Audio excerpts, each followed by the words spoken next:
Hi viewers, welcome to my channel ராகுல் stories. நம்ம இன்றைக்கி இந்த வீடியோவில் எந்த படத்தை பற்றின ரிவ்யூ பார்க்க போனோம் அப்படின்னா, நம்ம ரவி தேஜா, பிரியா பவானி சங்கர் அப்படின்னு சொல்லிட்டு பல பேர் நடித்து வெளிவந்திருக்கிற படம் தான் இருமுடி கட்டு. அதாவது இது ஒரு தெலுங்கு படம். ஸோ தமிழ் டப்பிங்கில் பார்த்திங்கன்னா ரிலீஸ் ஆகிருக்கு. ஸோ இந்த படத்தை பற்றின ஒரு ஷார்ட் ரிவ்யூ தாங்க பார்க்க போகிறோம். வாங்க வீடியோக்குள்ளே போகலாம். இந்த படத்தோட ஒன்லைன் ஸ்டோரின்னு பார்த்திங்க அப்படின்னா, இந்த படத்தோட ஹீரோன ரவி தேஜா பார்த்திங்க அப்படின்னா தீவிரமான ஐயப்பன் பக்தராக இருக்கார். ஸோ இவருக்கு வந்து பார்த்திங்க அப்படின்னா இவருடைய தொழில் என்னவாக இருக்குது அப்படின்னு பார்த்திங்கன்னா, இவருக்கு ஒரு 2 ஏக்கர் நிலம் இருக்குது. ஸோ அந்த நிலத்தில் பார்த்திங்கன்னா இந்த வாழை மரத்தை வளர்த்து அது மூலமாக பார்த்திங்கன்னா சம்பாதிச்சிட்ருக்காரு. அதை விற்று சம்பாதிச்சிட்ருக்காரு. இவருக்கு பார்த்திங்கன்னா குழந்தைங்க, ஒய்ஃபு ஒரு பொண்ணு அப்படின்னு சொல்லிட்டு, அழகான பொண்ணு அப்படின்னு சொல்லிட்டு இவருடைய லைஃப் போயிட்டுருக்கு. ஸோ ரொம்ப வருஷம் கழித்து குழந்தையே இல்லாமல் பிறந்த ஒரு பொண்ணாக தான் இருப்பாங்க ரவி தேஜாவோட பொண்ணு.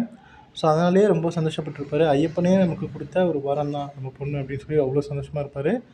ஸோ அதனாலே பார்த்திங்கன்னா எஸ்பெஷலி பொம்பளை பசங்களுக்கு வந்து பொம்பளை பசங்க அப்படின்னாலே பார்த்திங்கன்னா ரொம்ப பாதுகாப்பாக நினைக்கக்கூடிய ஒரு ஆள்.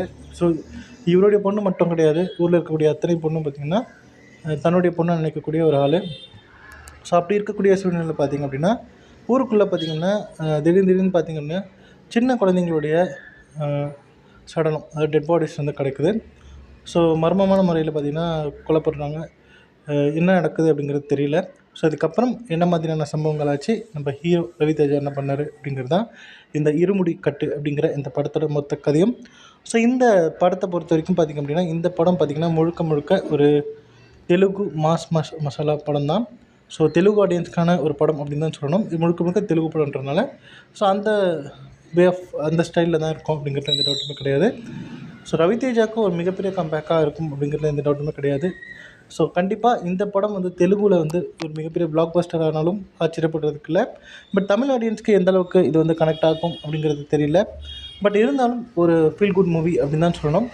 எஸ்பெஷலி அதாவது கேர்ள் சைல்டு இருக்கக்கூடிய எல்லாருக்குமே அவங்களுக்கு பார்த்திங்கன்னா நம்ம ஒரு கனெக்ட் ஆகக்கூடிய வகையில் பார்த்திங்கன்னா இந்த படம் இருக்குது. ஸோ எனக்கு இந்த படத்தில் ட்ராபேக்காக தோணுது பார்த்திங்க அப்படின்னா, இந்த படத்தோட ஸ்க்ரீன் ப்ளே தான் அப்படின்னு தான் சொல்லுவேன். ஸோ பல இடங்களில் பார்த்திங்கன்னா இந்த லாஜிக்கல் மிஸ்டேக்ஸ்லாம் நிறையவே இருக்குது. ஸோ ஹீரோலாம் பார்த்திங்கன்னா கண்டபடி அவர் நினச்சபடி யாரை வேணாலும் வெட்டார், யாரை வேணாலும் கொலை பண்ணுறாரு அப்படிங்கிற மாதிரி விஷயங்கள் நடக்குது. இருந்தாலும் எந்த ஒரு போலீஸும் எந்த ஒரு இன்வெஸ்டிகேஷனும் எந்த ஒரு விசாரணையும் பார்த்திங்கன்னா அவர் மேலே வரல. ஸோ இதெல்லாம் பார்த்திங்கன்னா சில லாஜிக் மிஸ்டேக்ஸ் இருக்க தான் செய்யுது. பட் இருந்தாலும் இது முழுக்க ஒரு தெலுங்கு படம் அப்படிங்கிற அந்த மைண்ட் செட்டோடு நம்ம இந்த படத்தை பார்த்தோம் அப்படின்னா, இதெல்லாம் அப்படியே கோ வித் த ஃப்ளோ அப்படிங்கிற மாதிரி போயிடும். ஸோ மொத்தத்தில் இந்த படத்தை பார்க்கும்போது எனக்கு தோணுச்சு அப்படின்னா, கண்டிப்பாக ஒரு மஸ்ட் வாட்ச் மூவி அப்படி தான் சொல்லணும். ஸோ ஒரு ஃபீல் குட் மூவியை பார்த்த ஒரு ஃபீலை கண்டிப்பாக கொடுக்கும். ஸோ கண்டிப்பாக இந்த படத்தை போய் பாருங்கள். பார்த்துட்டு உங்களோட ஃபீட்பேக் என்ன அப்படிங்கிறத கமெண்ட் லீவ் பண்ணுங்கள். இந்த வீடியோ பிடிச்சிருந்தால் லைக் பண்ணுங்கள், ஷேர் பண்ணுங்கள். மறக்காமல் என்னுடைய ராகுல் ஸ்டோரிஸ் அப்படிங்கிற என்னுடைய யூடியூப் சேனலை சப்ஸ்கிரைப் பண்ணுங்கள். தேங்க்யூ. வணக்கம். ராகுல் ஸ்டோரிஸ் 5961க்கு இப்போதே சப்ஸ்கிரைப் செய்யுங்கள்.